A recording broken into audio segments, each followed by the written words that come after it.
Naquele tempo, os fariseus e alguns mestres da lei vieram de Jerusalém e se reuniram em torno de Jesus. Eles viam que alguns dos seus discípulos comiam o pão com as mãos impuras, isto é, sem tê-las lavado. Com efeito, os fariseus e todos os judeus só comem depois de lavar bem as mãos, seguindo a tradição recebida dos antigos.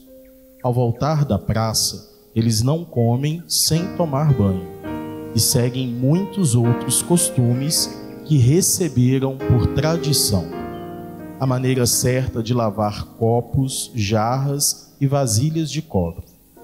Os fariseus e os mestres da lei perguntaram então a Jesus: por que os teus discípulos não seguem a tradição dos antigos, mas comem o pão sem lavar as mãos? Jesus respondeu: bem profetizou Isaías a vosso respeito, hipócritas, como está escrito: este povo me honra com os lábios, mas seu coração está longe de mim. De nada adianta o culto que me prestam, pois as doutrinas que ensinam são preceitos humanos. Vós abandonais o mandamento de Deus para seguir a tradição dos homens.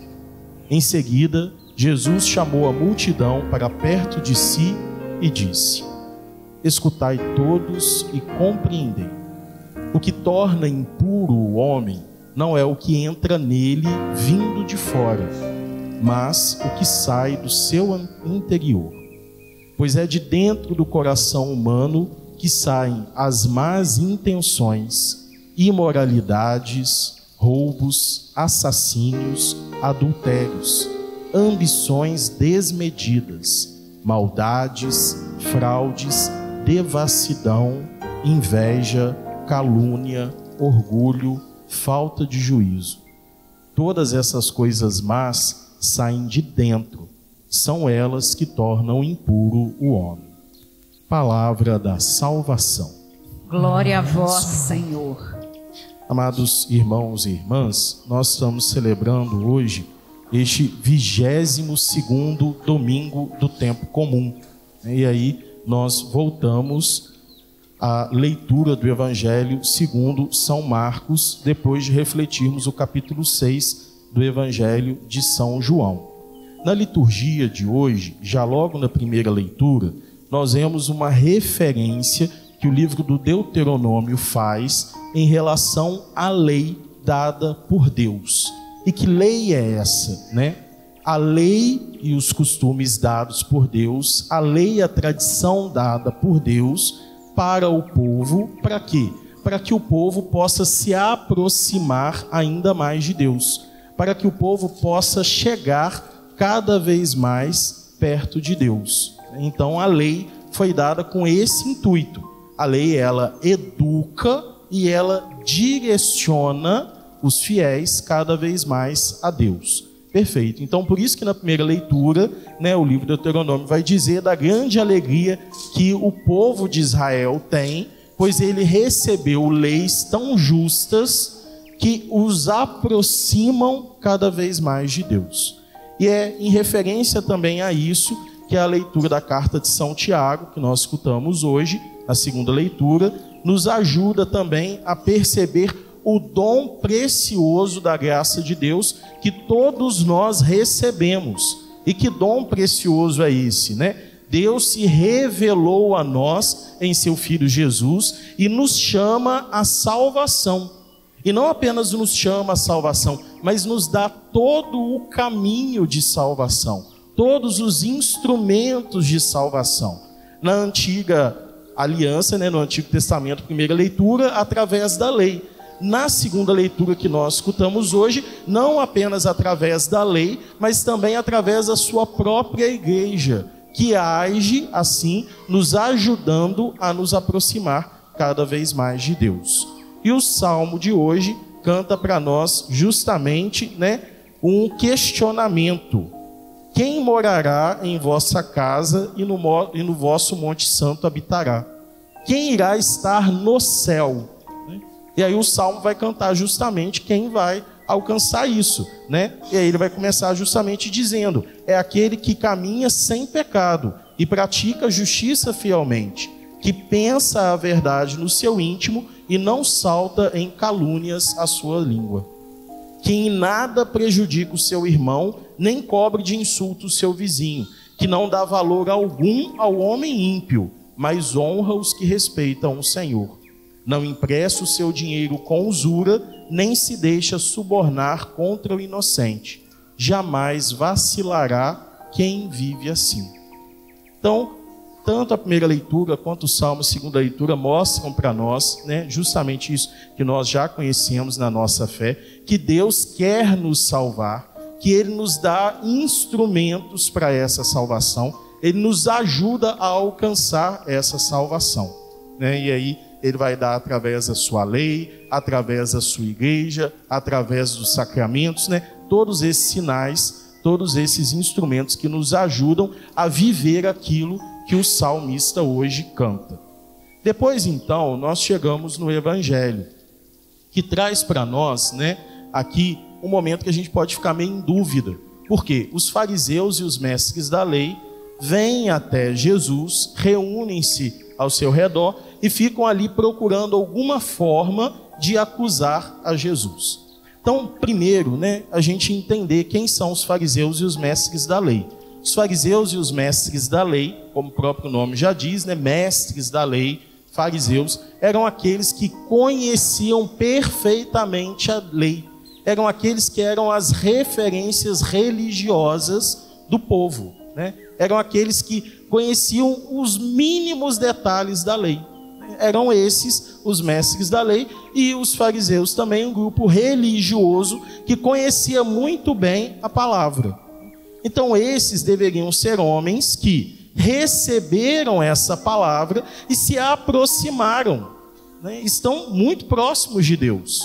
Só que aí eles ficam ali observando a Jesus e começam então a tentar encontrar alguma coisa que Jesus estivesse fazendo, ou seus discípulos, né, para poder acusar a Jesus.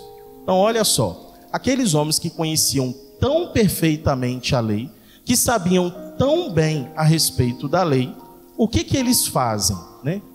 Eles esvaziam o sentido da lei, tiram completamente o sentido da lei e voltam-se apenas, né, para cumprir ali na frieza da letra aquilo que mandava ser feito, né?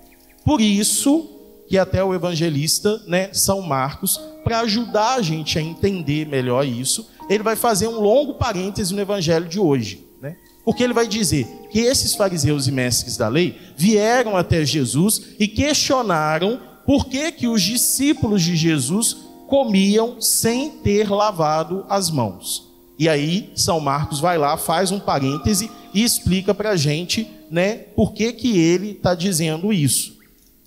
E aí ele vai dizer, né, que ele está dizendo isso com o seguinte: com efeito, os fariseus e todos os judeus só comem depois de lavar bem as mãos, seguindo a tradição recebida dos antigos. Ao voltar da praça, eles não comem sem ter tomado banho e seguem muitos outros costumes que receberam por tradição, a maneira certa de lavar copos, jarras e vasilhas de cobre. Os fariseus e os mestres da lei perguntaram então a Jesus, né? Então ele vai lá, dá um parêntese, explica isso para a gente, e aí depois ele coloca a pergunta que foi feita para Jesus, né? E que pergunta que foi essa, né? Por que os teus discípulos não seguem a tradição dos antigos? A tradição que ele acabou de apresentar, né? A maneira certa de lavar as mãos, né? E tudo aquilo que tinha que ser feito daquela maneira, né? Estritamente ali daquela maneira.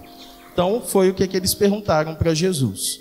E aí Jesus responde para eles de uma maneira muito dura, usando as Escrituras. Jesus volta lá no profeta Isaías e diz para eles: bem profetizou Isaías a vosso respeito, hipócritas, como está escrito: este povo me honra com os lábios, mas seu coração está longe de mim. O que Jesus está chamando a atenção aqui? Jesus está dizendo o seguinte para eles, né? Eles foram lá, ouviram o que Jesus estava falando, estavam ali junto com Jesus, né? Junto com os outros apóstolos, e eles não prestaram atenção em nada, nada daquilo serviu para eles. A única coisa que eles prestaram atenção é que os discípulos de Jesus não lavavam as mãos da forma correta antes de fazer a refeição, antes de comer o pão. Então, eles não preocuparam com nada daquilo que estava acontecendo ali. Eles só preocuparam ali com aquele detalhe, né? Com aquele detalhe. Olha, eles não lavam as mãos antes de comer o pão. E aqui, não necessariamente é porque eles não lavavam as mãos e comiam com as mãos sujas. Não necessariamente isso. Mas porque eles não faziam da forma que tinha que ser feita. E se não tivesse sido feito da forma que tem que ser feita, para eles é como se não tivesse sido feito. Então, se não tivesse cumprido ali, do mesmo jeito, em todos os detalhes, a forma que devia ser feita, então para eles é como se não tivesse feito.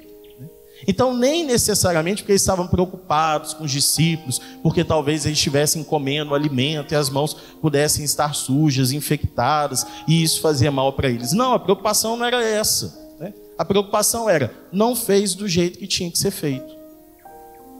Ponto. Então aqui, vamos tentar entender uma coisa, né?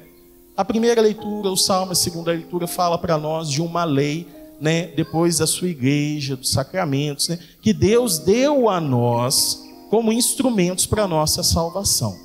Então essa lei é dada a nós, lógico, para nós a seguirmos, né, para nós aprofundarmos cada vez nela. Mas qual é o sentido da lei?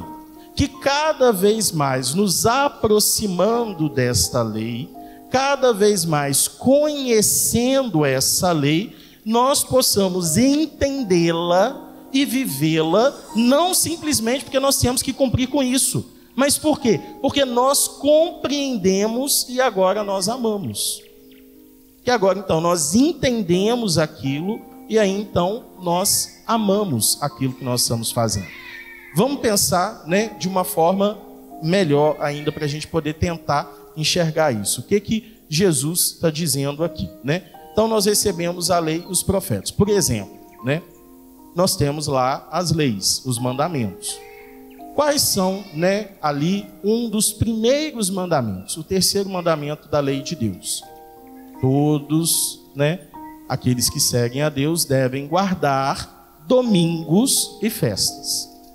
Então, né, traduzindo ainda mais claramente para nós hoje, todo católico deve participar da missa dominical, da liturgia dominical. Então, todo católico deve participar da liturgia dominical, seja ela no sábado à noite, ou seja ela no domingo, mas deve participar da liturgia dominical, né? E guardar também as solenidades, as festas maiores.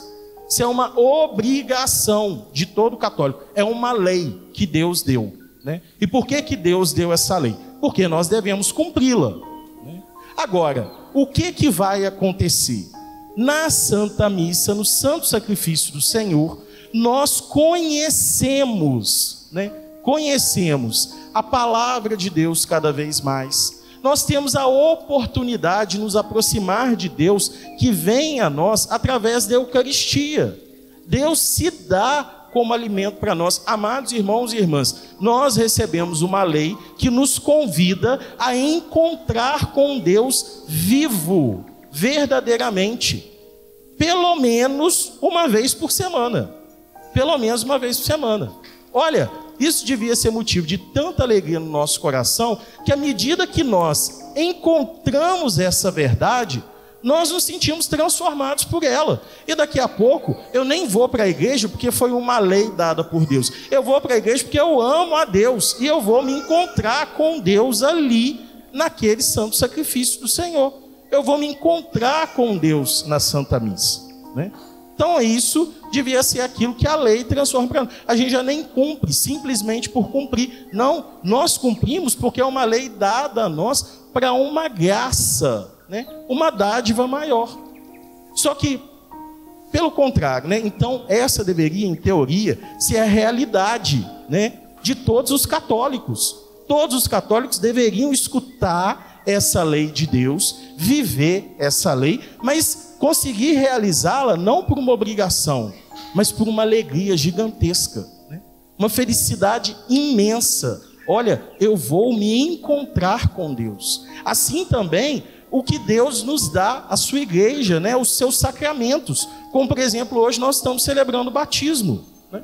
Só que qual que é uma das coisas que daqui a pouco o padre vai ser linchado na rua por falar isso, né? Mas tudo bem, o padre vai falar. Qual que é uma das dificuldades? Olha só, o tempo todo que nós estávamos aqui, escutando a liturgia, começando a Santa Missa, até mesmo ao longo dessa homilia, quanto tempo foi gasto em cliques e flashes aqui, distraindo aqueles que estão para receber o sacramento, porque mais importante do que amar a Deus verdadeiramente por isso, são as fotos que vão ficar depois.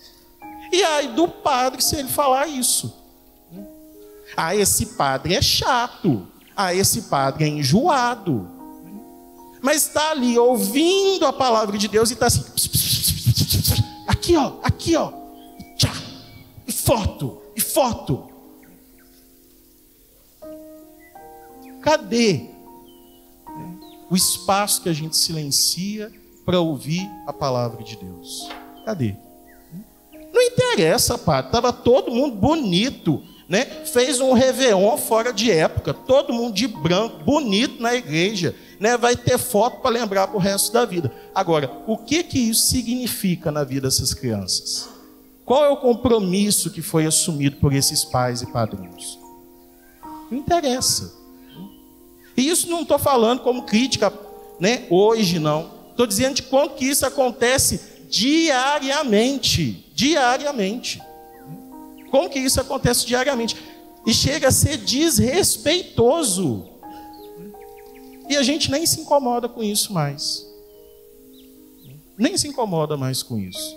Está ali na hora da comunhão. Nós estamos indo ao encontro de Deus. Está num casamento, o padre indo dar a comunhão para os noivos, né? E aí o que está acontecendo ali? Sorrir para fora. Deus presente naquela Eucaristia, estou nem aí. O que tem? Olha, o grau de desrespeito que nós chegamos. A gente está indo para a fila da comunhão, entrando na fila da comunhão, e tem gente na fila da comunhão mascando chiclete. Olha só, vai receber Deus vivo na Eucaristia, e a pessoa está ali mascando chiclete.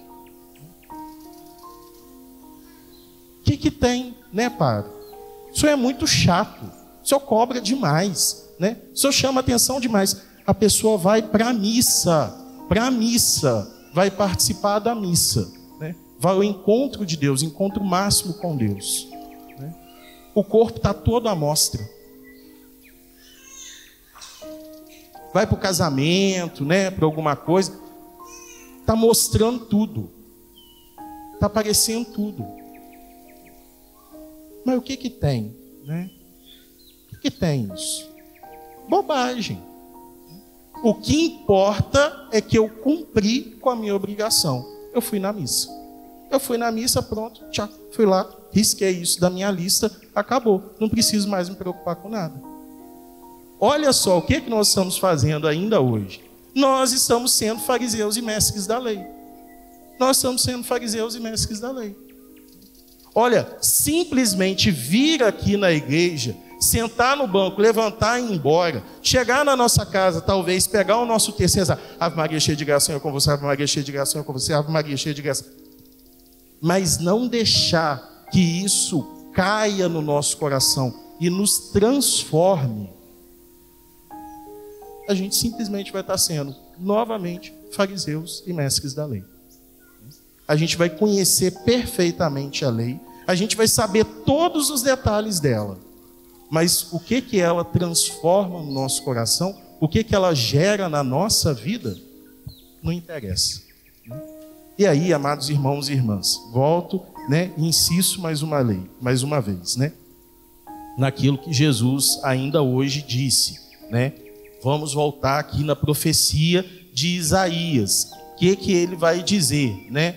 Vós me honrais com os lábios, mas o coração está longe de mim. É como se pensa o seguinte, né? O casal se conhece, namora, né? Fica apaixonado e eles se casam, decidem se casar. Então, eles vão se casar. Ótimo, que coisa bonita, né? Eles vão se casar. E aí, eles prometem fidelidade um ao outro. Né?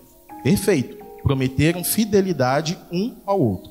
Então, o esposo deve ser fiel à esposa, a esposa deve ser fiel ao esposo. Os dois estão casados, né? E eles prometeram que eles vão ser fiéis um ao outro. Aí, o marido, um dia cheio de alegria, pergunta para a esposa: você me ama? Lógico, eles estão casados, eles são fiéis, já tem anos que eles estão casados. A esposa ama ele, né? Não, te amo não. Se eu fosse embora hoje, ia fazer diferença para você? Nenhuma. Mas então você ia ficar com outra pessoa? Não, eu casei com você. Eu vou continuar sendo fiel a você até o final. Mas você não me ama? Não. Você estando aqui ou não estando não faz diferença nenhuma. Mas eu vou cumprir com aquilo que eu prometi. Qual que é o sentido desse amor? Que nem existe, né? Qual que é o sentido, então? Esvaziou completamente, né? Ou o marido vira e fala assim: não, eu vou ser extremamente fiel à minha esposa, porque eu casei, eu prometi que eu vou ser fiel a ela, né? Eu nunca irei traí-la fisicamente. Fisicamente eu não vou trair. Mas eu penso em todas as mulheres que estão ao meu redor. Se passar uma 20 metros de distância, parece que tem um radar na minha cabeça que me chama, eu olho para ela e imagino de 300 milhões de formas. Mas você trai a sua esposa? Não, de jeito nenhum. Não traio, porque eu prometi que eu seria fiel. Olha, que fidelidade é essa? Que sentido de amor é esse? Esvaziou-se completamente. Esvaziou, perdeu, né? Completamente sentido. É isso que Jesus está chamando a nossa atenção. Ele está quase que dando uma sacudida na gente para poder chamar a gente, virar e falar assim: olha, não adianta receber de Deus uma dádiva, a sua lei, né? Receber de Deus a sua igreja, as oportunidades que nós temos como sacramentos, se nós fazemos isso simplesmente por fazer. Perdeu o sentido, esvaziou completamente, né? Do que adiantou? De nada. É aquele aluno que vai para a sala de aula, ele não conversa com ninguém, ele não olha para os lados, parece quase um robozinho. O professor fica apaixonado. Nossa, não me dá trabalho nenhum. Copia a matéria todinha. Chega no final da aula, pergunta para ele: o que você aprendeu hoje? Nada. Mas eu anotei tudo, eu não conversei, né? Eu fiz tudo que eu tinha que fazer. Mas o que você aprendeu? Nada não. Meu coração não estava aqui. Minha cabeça nem estava aqui. Eu estava copiando, mas eu nem estava aqui. Não estava. Cumpriu tudo que tinha que cumprir. Mas alcançou? Não alcançou. E é isso que Jesus, insisto, mais uma vez, está chamando a nossa atenção hoje, amados irmãos e irmãs. Né? Não adianta nós recebermos tantas graças de Deus se nós não a colocarmos na prática da nossa vida. Porque as coisas físicas, né, materiais, essas coisas passam, elas acabam. O que vai ficar mesmo em nós vai ser o amor àquilo que nós recebemos. Isso vai permanecer, né? Quem não tem mais hoje, talvez o pai e a mãe, né, vivos junto de si, e às vezes, quando vai, né, lá corrigir os filhos ou falar alguma coisa, e lembra, né, e até fala: olha, eu estou te falando isso porque eu aprendi isso com meu pai e a minha mãe. Não é simplesmente porque aprendeu como uma leizinha que foi lá dada pelo pai e a mãe. Não, né? É porque no início podia até fazer aquilo porque o pai e a mãe obrigavam, até colocava de castigo se não fizesse. Mas depois de um tempo, começou a entender: meu pai e minha mãe me pedem isso porque eles me amam e eles querem o melhor para mim.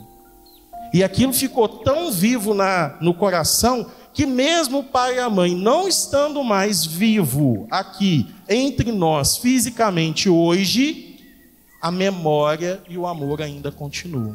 E eles seguem aquilo que eles aprenderam deles. Eles continuam fazendo a mesma coisa. Por quê? Porque aquilo caiu no coração. Aquilo realmente gerou frutos. Amados irmãos e irmãs, que a palavra que nós escutamos hoje, Deus, nos ajude a não apenas perceber a graça que Ele nos dá, mas a realmente vivê-la na prática do nosso dia a dia. Em nome do Pai, do Filho e do Espírito Santo. Amém.